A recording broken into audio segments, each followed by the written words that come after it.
Mr. Beat presents Supreme Court Briefs. Boise, Idaho, 2009. 6 people lacking stable and safe housing are forced to sleep in local parks after a local homeless shelter closes. However, this was, how do you say it, against the law. Yep, in Boise, it was illegal to camp on public property. In response, the 6 folks without housing sue the city, and their argument was interesting and a bit surprising when I first heard about it, to be honest. They said that Boise's anti-camping law went against the 8th Amendment. Wait, what? The one that prohibits cruel and unusual punishment? Yep, that's the one. Well, those 6 folks without a home won the lawsuit after it went all the way up to the 9th Circuit Court of Appeals in a case known as Martin v. Boise. That court said that the Boise law effectively punished homeless individuals who had no other place to go. Now, that being said, that didn't mean a city couldn't enforce any restrictions on camping on public property. A city just had to provide homeless shelters in order to do so. In other words, cities couldn't enforce anti-camping laws if they didn't have enough homeless shelter beds available for folks in town without a home. Jump ahead to 2021, and Boise agreed to spend $1.3 million to build more homeless shelters and trained its police officers not to arrest a person for sleeping in a park whenever local shelters were full. But that's not the full story. I mean, obviously, right? This video is not called Martin v. Boise, I think. So, yeah, the lawsuit against Boise inspired other lawsuits, including one in the city of Grants Pass, Oregon. On March 28th, 2013, its city council had a meeting to address the growing number of homeless folks in town. At that meeting, the city council's president, Lily Morgan, fatefully said, quote, "The point is to make it uncomfortable enough for them in our city so they will want to move on down the road." Dang.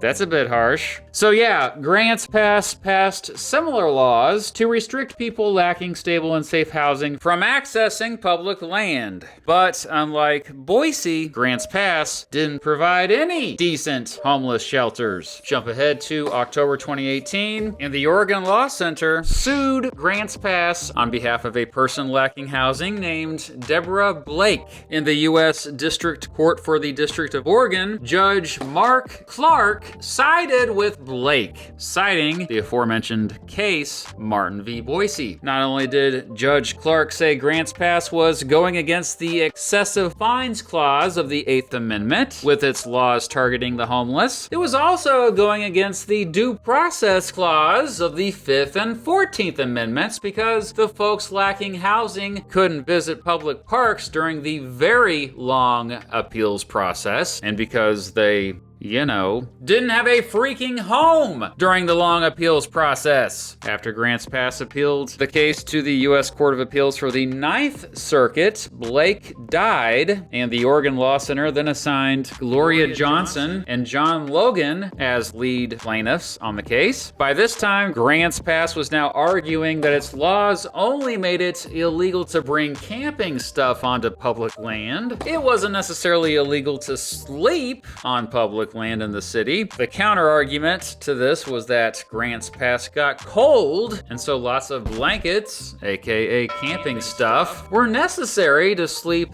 out in public land in order to not get, frostbite. Well, the U.S. Court of Appeals for the 9th Circuit agreed with the lower court, upholding the decision. Grants Pass then appealed to the Supreme Court, mainly due to a bunch of other city officials joining Grants Pass, as well as homelessness reform organizations joining Johnson and Logan. The court agreed to hear the case. Oral arguments went down on April 22nd, 2024. The main consideration for the court was whether or not a city's ban on public camping that inevitably targeted people without housing and nowhere else to go was constitutional. Specifically, they needed to decide if these bans lands went against the 8th Amendment's protection against cruel and unusual punishment. On June 28, 2024, the court announced it had sided with Grants Pass. It was 6-3. The court said that general laws regulating camping on public land did not go against the 8th Amendment. Justice Neil Gorsuch wrote the majority opinion. He said the 8th Amendment was meant for penalties that occurred after a criminal conviction, and that the anti-camping on public lands laws were neutrally applied. In other words, it didn't matter if someone was homeless or not, they couldn't camp on public land. In addition, Gorsuch said that dealing with those lacking stable and safe housing should be a state and local issue. The federal government shouldn't be getting involved. Justice Sonia Sotomayor wrote the dissent, saying that the law was not neutral because people lacking housing were sleeping in the park because they had no other choice. Effectively, the Grants Pass law criminalized homelessness. Grants Pass v. Johnson remains a controversial decision. Defenders say the decision has empowered state and local governments to clear homeless camping areas that have become increasingly dangerous. Critics say that the decision is just another way to further hurt people who don't have stable and safe housing. Whatever your opinion is about this decision, the fact remains that there is currently a major housing crisis in the United States that is only getting worse. Last year, homelessness in the country rose to its highest level ever. More than 771,000 Americans currently don't have stable and safe housing. Nearly 150,000 of those Americans are children. And a big reason why? Housing has never been more expensive than it is right now. Until the United States fixes its housing crisis, expect more folks lacking housing to suffer. I'll see you for the next Supreme Court case, jury. But what do you think? Do you agree with the Supreme Court's decision? Why or why not? Let me know down below.